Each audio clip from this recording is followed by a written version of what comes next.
I found out on Thanksgiving that my family only invites me for my money. Thanksgiving used to be my favorite holiday.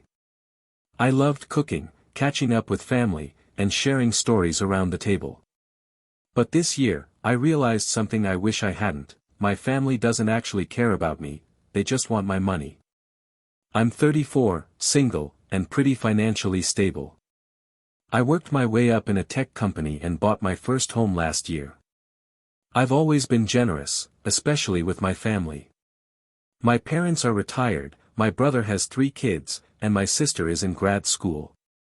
Whenever they needed something, I helped. Car repairs, school supplies, rent, vacations, I was the reliable one. But lately, I started to feel like that's all I was to them. Reliable. Not loved. Not valued. Just useful. When Thanksgiving rolled around, my mom asked if I could host again this year. I agreed, though it was short notice. She said, "You have the biggest house, honey, and you can afford it. We'll bring the pies." I spent nearly $1,200 on groceries, decorations, and wine. I took 2 days off work to clean and cook. I even rented a few extra chairs so everyone could sit comfortably. The night before, I texted the family group chat. Dinner starts at 4. Bring whatever you want to drink. Only my sister replied with a thumbs up. When everyone arrived, my mom hugged me quickly and went straight to the kitchen to check the turkey. My dad asked if I had finally upgraded that old TV yet. My brother didn't even say hi, he just handed me his kids' coats and asked if they could watch cartoons upstairs. The table looked perfect, but I felt invisible. Nobody asked how I'd been. Nobody mentioned my new project at work or the promotion I'd gotten last month. I'd told them in the chat, they ignored it. When we sat down to eat, my mom raised her glass. To family. And to my name, for hosting, again. Everyone clapped, and I smiled out of politeness. Then my brother joked. "Yeah, the family ATM strikes again." They all laughed. Even my parents. I tried to laugh too, but something inside me cracked. I looked around the table and realized, every single person there had, at some point this year, asked me for money. My dad wanted help paying property taxes. My mom asked for a little something extra for groceries. My sister needed tuition. My brother asked for a loan after unexpected expenses. I'd said yes every time. So I asked, what if next year, someone else hosts? The room went quiet. My mom frowned. "Sweetheart, we can't afford that kind of meal." "It doesn't have to be fancy," I said. "We could do something smaller." My brother snorted. "You're not broke, man. Why are you acting like it's a big deal?" I stared at him. "Because I'm tired of being treated like a wallet." That's when my dad sighed and said something I'll never forget. "Don't make everything about you. We're family, you help family." I didn't say another word the rest of dinner. After everyone left, my mom texted me. "You really made things awkward tonight. Next time, just be grateful we all came." "No, thank you." "No, love you." Just guilt. That night, I sat in my living room surrounded by dirty dishes and cold food. For the first time, Thanksgiving felt lonely. The next morning, I sent a group text. "I won't be hosting next year. Or covering anyone's expenses anymore. I love you all, but this isn't healthy for me." My brother replied with, "Wow. Guess money changed you." My mom called me crying, saying I was breaking the family apart. But here's the truth, the family was already broken. I just stopped paying to keep it together. It's been 2 weeks now. Nobody's called me. Nobody's checked in.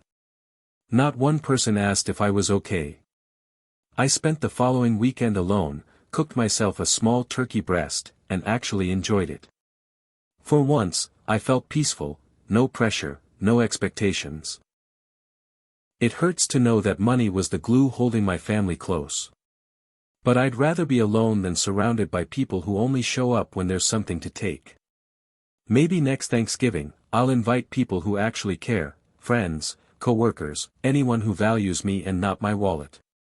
Because I finally learned, family isn't always about blood. Sometimes, it's about who stays when there's nothing left to give. It's been a few months since that Thanksgiving dinner, the one that shattered every illusion I had about my family.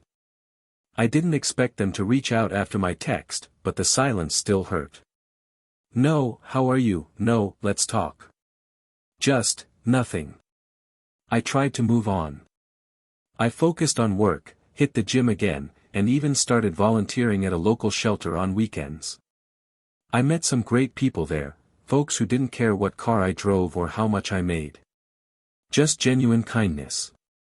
But then came Christmas. Around mid-December, my mom called me out of the blue. I almost didn't pick up. "Hi, sweetheart," she said in her overly sweet tone. "We were wondering what your plans were for Christmas dinner. We thought we'd do it at your place again since you have all the space." I took a breath. "Mom, I told you after Thanksgiving, I'm not hosting or paying for things anymore." She went quiet for a moment. "Well, that's disappointing. Your brother's kids were really looking forward to it." I stayed calm.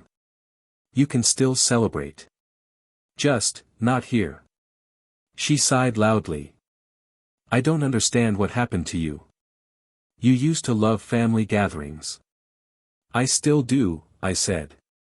"But I don't love being used." She hung up after saying, "You're ruining Christmas." A week later, my brother sent me a message. "Mom says you're acting cold lately. What's your problem? You think you're better than us now?" I wanted to ignore him, but something in me snapped. "No, I think I finally understand how you see me, as a bank. Not a brother." He didn't reply. Then, 2 days before Christmas, my sister texted me asking if I could help her cover a $700 textbook bill for her spring semester. I replied, "Sorry, can't." She said, "You've changed." Maybe I have. Maybe I finally grew a spine. On Christmas Eve, I got a family group photo sent to me. Everyone was smiling, my parents, my brother's kids, even my sister. The caption read, "Merry Christmas from everyone who still believes in family." That one stung. But as I sat in my quiet living room, drinking hot cocoa and watching snow fall outside, I realized I didn't feel lonely. I felt free. No fake gratitude. No guilt trips. No one taking advantage. Just peace.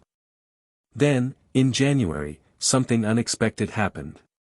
My dad showed up at my door. He looked older, thinner, tired. I let him in out of politeness. He didn't beat around the bush. "Your mother's upset," he said. "She feels like you abandoned the family." I said quietly, "I didn't abandon anyone. I just stopped paying to be included." He sighed. "You know, families go through rough patches. Maybe we didn't handle things right. But you've always been the strong one, the provider." "That's the problem," I replied. "I'm more than a provider. I'm your son. But you only see me when you need something." He didn't respond for a while. Then he said, "We miss you." I wanted to believe him, but I'd heard too many hollow words before. "Do you miss me?" I asked, "or do you miss what I did for you?" He couldn't answer.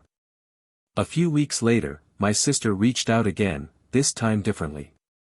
She called, crying. "I know we treated you badly.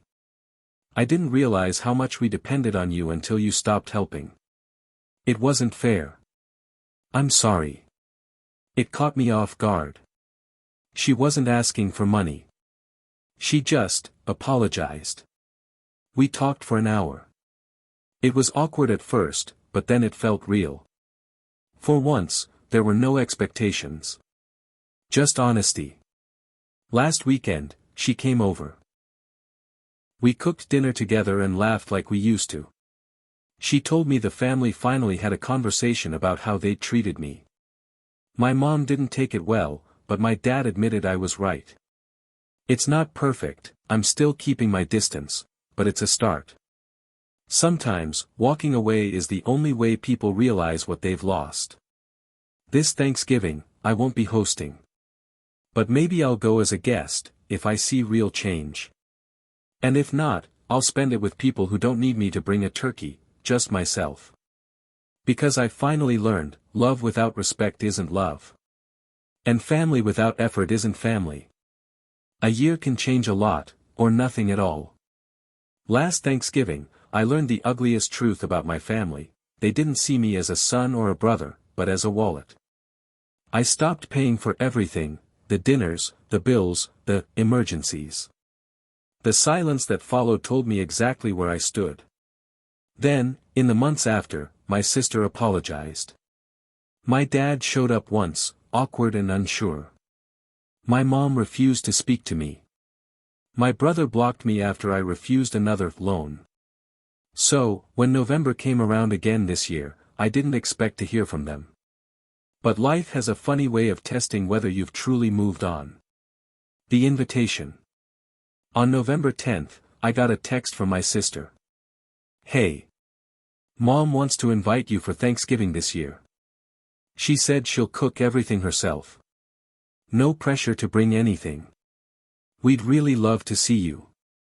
I stared at that message for a long time. No pressure to bring anything. Those 5 words sat heavy in my chest. Because that's all I'd been for years, the one who brought everything.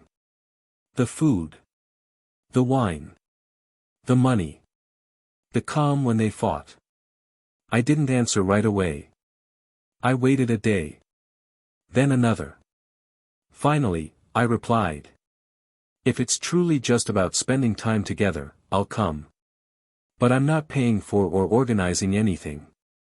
She texted back a simple heart emoji. The return. When I pulled into my parents' driveway that afternoon, I almost turned around. It looked the same old house, same holiday wreath, same smell of roasted turkey drifting through the open window. But the difference was me. I wasn't the same man who'd walked out of that house a year ago feeling small and used. My dad opened the door. "Hey, son." His voice cracked a bit. Inside, my mom was at the stove. She turned, forcing a smile. "You made it." It wasn't warm. It wasn't fake. It was something in between. I handed her a small pumpkin pie I'd baked. "I thought I'd bring something." She looked surprised. "You didn't have to." "I wanted to," I said. And that was the truth, I wanted to, not because I was expected to. The dinner. We sat down, the 5 of us: Mom, Dad, my brother, his wife, my sister, and me. The atmosphere was weirdly calm. No one asked for anything. No one joked about me being the family ATM. It was quiet. Then my mom spoke. "I know things have been strained," she said softly. "I want to say I'm sorry. We took advantage of you. All of us." I froze. My mother, the same woman who once texted me that I'd made things awkward, was apologizing. My dad nodded. "You were right to step back. We relied on you too much. That wasn't fair." Even my brother, who used to mock me, said I was a jerk. "I know that now. We should have appreciated you more." For the first time in years, I didn't feel like an outsider at my own family's table. I didn't say anything for a moment. I just looked at each of them, remembering all the resentment, the guilt, the countless nights I'd sat alone wondering if I'd done the right thing. Finally, I said, "Thank you. That means a lot. But I need to be honest too. I'm not the same person I was before. I can't go back to paying for everything, fixing everyone's problems, or pretending things are okay when they're not." My mom nodded. "We don't expect that anymore. The test. Halfway through dinner, my brother's youngest kid accidentally spilled cranberry sauce on the tablecloth. My brother sighed, "Great. There goes another one. Mom, we'll need a new set next year." I saw my mom glance toward me, the old habit of expecting me to jump in. But then she stopped herself. She said, "That's okay, honey. We'll figure it out." Something small, but meaningful. Later, my sister asked how my volunteering was going. I told her about the shelter, how I'd started helping with financial literacy classes. My dad smiled and said, "That's good work, son. You always had a big heart." No sarcasm. No guilt. Just pride. It was like watching them relearn how to be a family, without money in the equation. The moment that broke me. After dinner, my mom quietly handed me an envelope. Inside was a card. On the front, it said, "Thank you for not giving up on us." Inside, she'd written, "I thought you were pulling away because you stopped caring. But now I know you stepped back because you cared too much. We love you, not what you can give us." I don't cry easily, but I did then. She hugged me, and this time it felt real. Not out of guilt. Not out of obligation. Just love. The aftermath. We spent the evening watching old family videos. My brother even joked that maybe next year he'd host. Everyone laughed. And for once, it didn't feel forced. When I left, my dad walked me to the car. "You know," he said, "it took losing you to realize what we were doing. You deserved better from us." I told him, I just wanted to be part of the family, not its ATM. He smiled sadly. "You always were part of it. We just forgot how to show it." 1 year later. It's strange, sometimes you have to lose everything to make space for something real. My family isn't perfect. They still argue, they still forget things, but there's effort now. Respect. Balance. We don't talk about money anymore. We talk about life. And I've learned to say no when I need to, without guilt. That Thanksgiving, for the first time in a decade, I went home and didn't feel empty afterward. Maybe forgiveness isn't about pretending nothing happened. Maybe it's about acknowledging it did, and choosing to move forward anyway. This year, when my mom asked, "Will we see you for Christmas?" I said, "Yeah. But only if you promise one thing." She smiled. "What's that?" I said, "No loans, no guilt trips, and no turkeys over 20 pounds. She laughed. "Deal." And just like that, we were finally a family again. It's been 2 full years since that Thanksgiving that broke me, and 1 year since I cautiously went back to see if my family had changed. When I first wrote about it, I was angry. I felt used, discarded, and invisible. I had spent my whole adult life trying to prove my worth through what I could give, through money, gifts, help, dinners. Now, 2 years later, I finally understand something I wish I'd known all along. Real family doesn't want what's in your wallet. They want what's in your heart, and if they don't, you have every right to walk away. A different kind of Thanksgiving. This year, for the first time, Thanksgiving was at my brother's house. When he called me in September and said, "We'd love to host this year," I thought I misheard him. The same brother who once called me the family ATM was now volunteering to cook and host. But he was serious. He even asked for my favorite stuffing recipe. I showed up expecting chaos, half-prepared food, forgotten chairs, a messy house. Instead, it was perfect. Simple, cozy, and filled with laughter that didn't sound forced. He greeted me with a hug that didn't feel awkward or fake.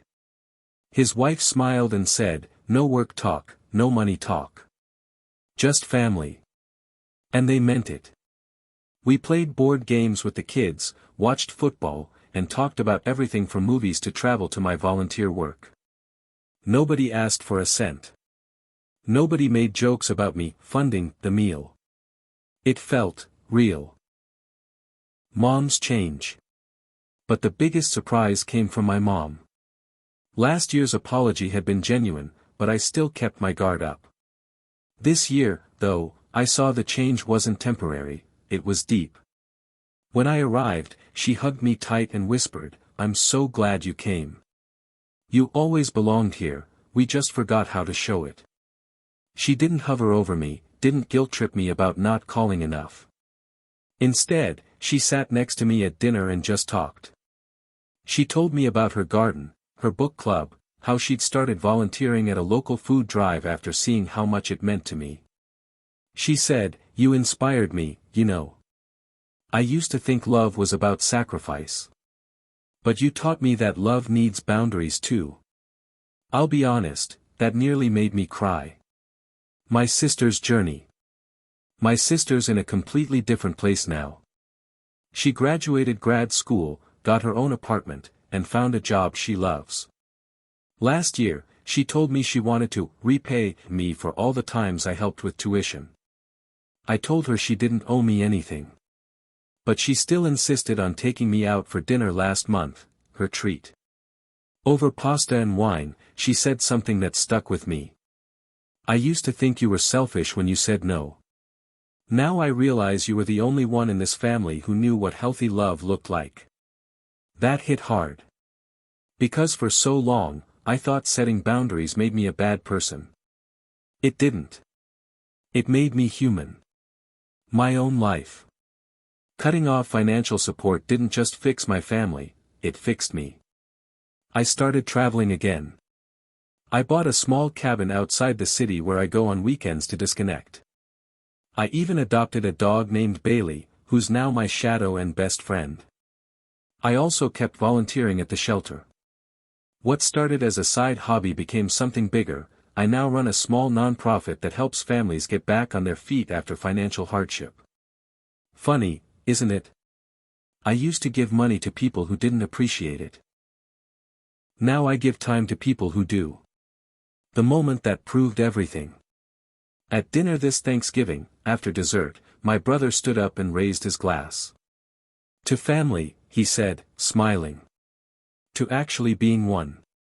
Everyone clinked glasses. Then he looked at me and said, "And to you, for teaching us what that really means. You were right, family isn't about handouts. It's about effort." I didn't know what to say. I just nodded, feeling that familiar lump in my throat. For the first time in years, I felt seen. Not as a provider. Not as a fixer. Just, as me.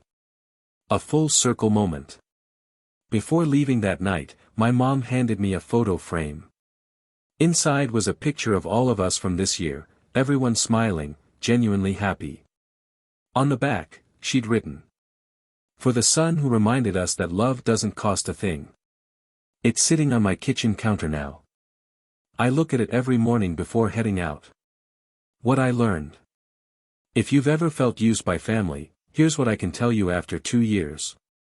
You are not selfish for saying no. You are not cruel for protecting your peace. And you are not unloving for walking away from people who take without giving back. Sometimes, love needs distance to grow. It took me losing everything, the gatherings, the laughter, the illusion, to find something stronger, respect.